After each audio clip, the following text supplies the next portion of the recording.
Speech Therapy, created by the Center of Excellence, narrated by Jane Branch. Center of Excellence, Speech Therapy. Module 1, The Field of Speech Therapy. An overview of speech disorders and therapy. The role of a speech therapist. Speech and language therapists are also known as speech pathologists and practitioners. These professionals are qualified and trained to assist people that experience a wide range of disorders pertaining to speech and language and swallowing. The role of a speech therapist is a vital one. The most obvious service offered by speech therapists centers around the obvious, which is communication. However, therapists can also work on patients experiencing potentially life-threatening conditions. For example, the life of an infant with a swallowing disorder could be at risk without the assistance of a speech therapist.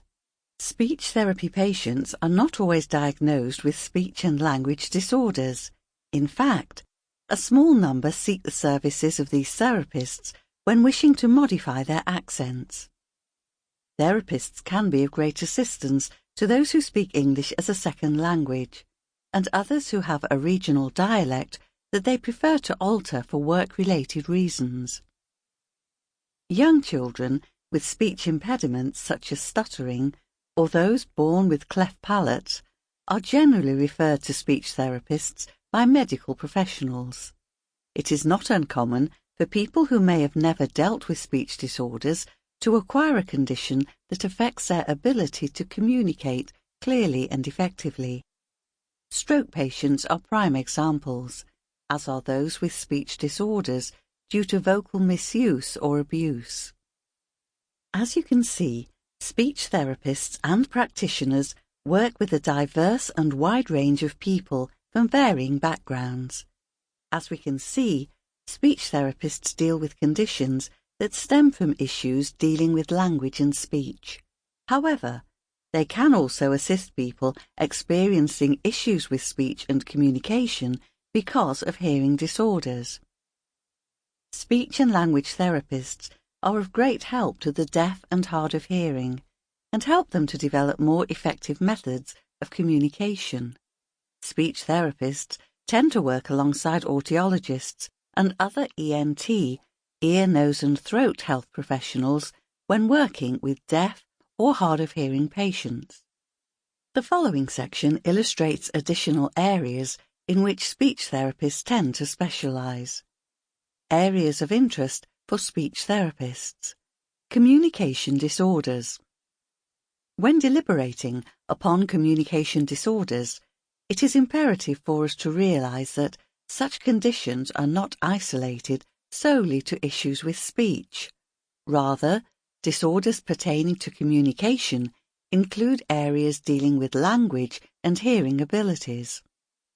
Speech and language are pivotal to operational and fully functioning communication skills, and structures of the ears, nose and throat all play a vital role in the process that we understand as communication.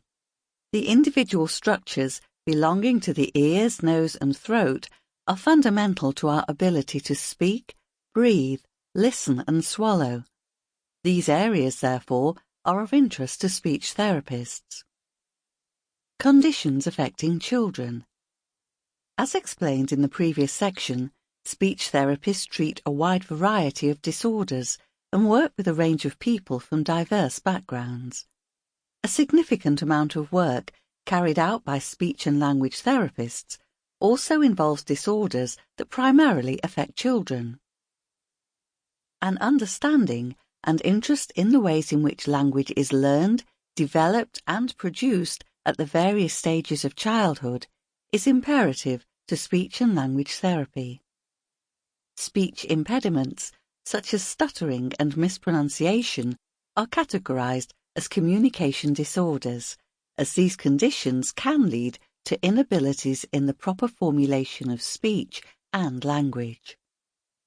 Other conditions, like apraxia, the rare neurological speech disorder that can affect autistic children, Sample complete. Ready to continue?